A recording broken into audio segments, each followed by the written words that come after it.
कैसे score improve करें। 180 आ रहा है, 170 आ रहा है, 200 आ रहा है। अब डीपीपी छोड़ दो, मॉड्यूल छोड़ दो, सब कुछ साइड कर वगैरह में थोड़े से नंबर 30-40 बढ़ाने हैं, वो बड़े ध्यान से सुनना। मोबाइल एक तरफ फेंक दो 7 दिन के लिए और दोस्तों को एक तरफ रख दो कोने में।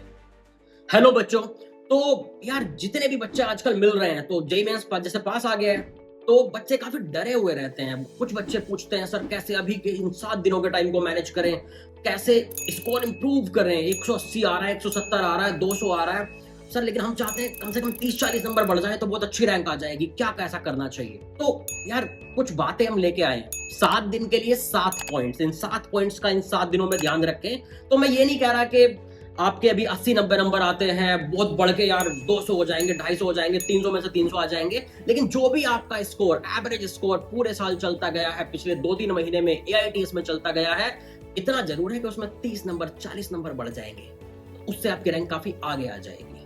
तो जो भी बच्चे एवरेज स्कोर करते आए हैं अपने एआईटीएस वगैरह में, थोड़े से नंबर 30-40 बढ़ाने हैं, वो बड़े ध्यान से सुनना। 7 डेज बचे हैं, 7 टिप्स है, बड़े ध्यान से सुनना। तो यार सबसे पहले क्या करें, पहला पॉइंट कि क्लास नोट्स के सभी कॉन्सेप्ट्स और साथ में जो 2-4 क्वेश्चन हर चैप्टर के टेढ़े मेढ़े से होते थे ना यार, उनको रिवाइज करो बस। अब डीपीपी छोड़ दो, मॉड्यूल छोड़ दो, सब कुछ साइड कर दो। उसके बाद पॉइंट नंबर 2, यार पीवाईक्यू लगाओ, लेकिन बड़े हिसाब से। पीवाईक्यू की सीक्वेंस बड़े ध्यान से सुनना। जनरली ये देखा गया है कि 2022 का पीवाईक्यू 23 में रिपीट नहीं होते, 23 का टाइप 24 में रिपीट नहीं होता, लगभग 1 साल छोड़ के रिपीट होने के चांसेस बढ़ जाते हैं। तो अभी 2025 में हम देने वाले हैं, तो 2023 या 2022 के पीवाईक्यू के सारे सेट डाउनलोड कर लीजिए और उसको लगाइए। पॉइंट नंबर 3, टाइम बाउंड होके लगाइए। कैसे?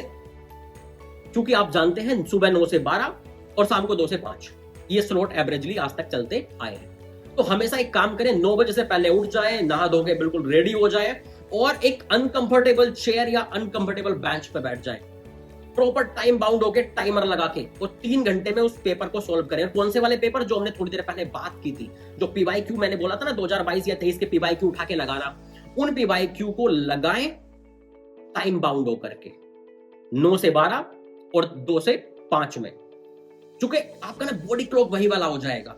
अब मैंने बोला यार अनकंफर्टेबल चेयर, पता मैं क्यों बोल रहा हूं? क्योंकि आज तक ऐसा देखा गया है कि जब भी बच्चे वहां से एग्जाम सेंटर से निकलते हैं, बच्चे बोलते हैं सर वहां पे ना साइड में एक विंडो थी, वहां से ना पीछे में खेत था, वहां ट्रैक्टर चल रहा था, उसकी आवाज आ रही थी। सर वहां पे ना सिर्फ फैन ना चू चू चू चू कर रहा था, उसकी आवाज आ रही थी, डिस्टर्ब हो रहे थे।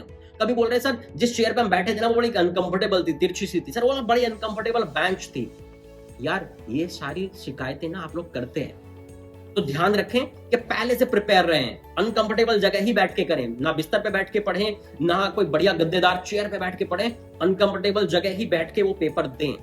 तो 9 से 12 का अपना क्लॉक और 2 से 5 वाला ये सेट कर लें, ताकि इसी टाइम पे जब आप 5-6 दिन ये पेपर लगाएंगे ना टाइम बाउंड होकर के, तो आपके बॉडी क्लॉक वैसे ही हो जाएगा। उस टाइम पे ना आपको आदत हो जाएगी सोचने की, एनर्जेटिक रहने की। ठीक है, तो 2 टाइम बाउंड होके अनकंफर्टेबल जगह बैठ के आप ये पेपर लगाएं। उसके बाद ध्यान रखें पॉइंट नंबर 4, प्रॉपर स्लीप लें, लेकिन साथ ही साथ अपने आप को जितना पुश कर सकते हैं करें। मतलब ऐसा नहीं है यार मैंने बोला प्रॉपर स्लीप लें तो आप पूरा आराम से 10-12 घंटे सो रहे हो, लेकिन हाँ इन 2 के अलावा तीसरा काम मत करना, या तो सोना या पढ़ना। अब बात आती है कि सर हमने पेपर लगा लिए, पेपर के बाद क्या करें?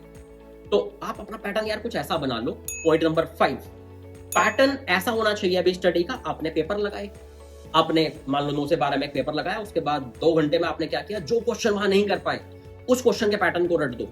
अगर किसी चैप्टर से ज्यादा ही क्वेश्चन आप नहीं कर पाए तो उस वाले कॉन्सेप्ट को उठा के पढ़ लो। तो कोशिश करो कि आप बिल्कुल ना पैटर्न को ऐसे कर लो। अगर कोई एकदम अटपटा क्वेश्चन दिखता है उन पेपर्स में जो आप अभी लगा रहे हो, तो पीवाईक्यू वाले में, तो भाई उस पैटर्न को फ्यूचर के लिए याद कर लो, तुरंत का तुरंत याद भी रह जाएगा 5-6 दिन में। अब ज्यादा डिटेल में जाने की जरूरत नहीं है, जितना हमने पढ़ना था, कॉन्सेप्ट पढ़ना था, वो हम पढ़ चुके। अब पॉइंट नंबर 6 की बात करते हैं कि आप बोलेंगे सर कुछ ना चीजें हमें याद ही नहीं होती, मतलब 4 बार पढ़ ले, 5 बार पढ़ ले, 2-4 चैप्टर के 2-4 कॉन्सेप्ट ऐसे हैं जो कभी याद ही नहीं होते। जो चीजें याद नहीं होती है ना उसको लिख लिख के याद करो। सामने एक बार कॉपी में देखो, पढ़ो, फिर आंखें बंद कर लो, साइड में देखो, कॉपी पे लिखो, फिर भी याद ना हो फिर से देखो, फिर से लिख के देखो। अगर आपने लिख के देखोगे तो वो ज्यादा याद रहेगा, क्योंकि जो चीजें हम देखते हैं वो कम याद रहती हैं, जो एक बार हाथ से सॉल्व हो चुकी होती हैं, लिख लेते हैं ना, वो यार ज्यादा याद होता है। तो पॉइंट नंबर 6 मेरा रहेगा कि जो याद ना हो उसे लिख लिख कर रिवीजन करें।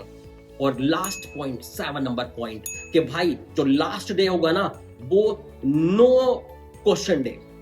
लास्ट दिन हम कुछ भी सोल्व नहीं करेंगे, हम कोई पेपर नहीं लगाएंगे, सबसे पहले अच्छे से खाएंगे पिएंगे नींद लेंगे, लेकिन कोशिश करेंगे कि जो नोट्स है ना वो यार एक बार सुबह से शाम तक का टारगेट लेना, पहले वाले दिन का, एग्जाम से पहले वाले दिन का, और उसे ना पलट पलट के देखना, पलट पलट के देखना, कम से कम नजरों के सामने से ना कॉन्सेप्ट एक बार गुजरे होंगे ना लास्ट डे पे। तो कई बार बच्चे ऐसे आके बताते हैं सर यहाँ प्लस की जगह फॉर्मूला में माइनस ले लिया और जो आंसर था ना वो भी मैच कर गया। होता है ऐसा अक्सर, थोड़ा बहुत 19-20 करके प्लस माइनस करके जो बच्चे अक्सर गलत याद कर लेते हैं, वहां से वो क्वेश्चन में ऐसा करता है ना कि उस पर एक सॉल्व करके जो आंसर आ रहा होगा वो सबसे पहले ए ऑप्शन रखता है। बच्चे देखते कहते हैं अरे यार मार्क्स क्वेश्चन मेरा आंसर आ गया, तो फिर तो हम ये भी नहीं सोचते हैं कि कुछ गलत हुआ होगा। जैसे ही हमारा आंसर मैच करता है ना भले ही गलत कॉन्सेप्ट से, तो हम सोचते हैं अच्छा यार फिर तो यही होगा, देखो मैच भी कर गया, और आप कहते हैं यस 4 मार्क्स।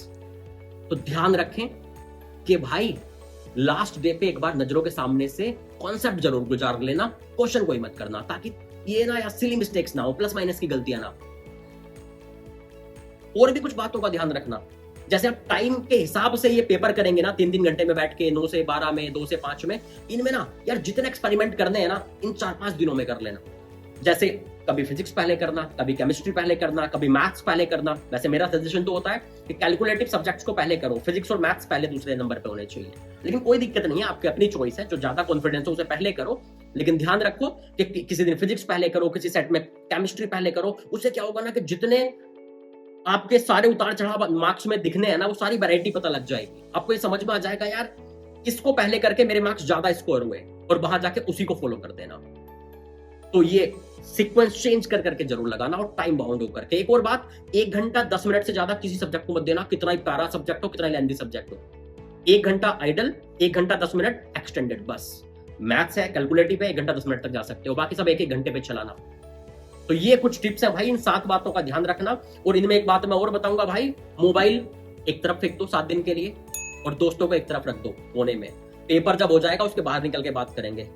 हमें समझ में नहीं आता है, किसी दोस्त ने अभी ये कह दिया ना कि भाई तूने रिवीजन नहीं किया, मैंने तो 3 रिवीजन कर लिया पिछले 1 महीने में। बर्बाद हो जाओगे, डर जाओगे, एग्जाम से पहले ना आपके हाथ कांपेंगे ऐसे करके कि अरे मेरे दोस्त तो 3 रिवीजन करके जा रहा है, मैंने तो एक भी पूरा नहीं किया है अभी।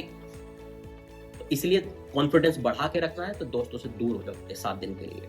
बस मेरी तरफ से 7 टिप्स थे। All the best for your JEE mains. Thank you.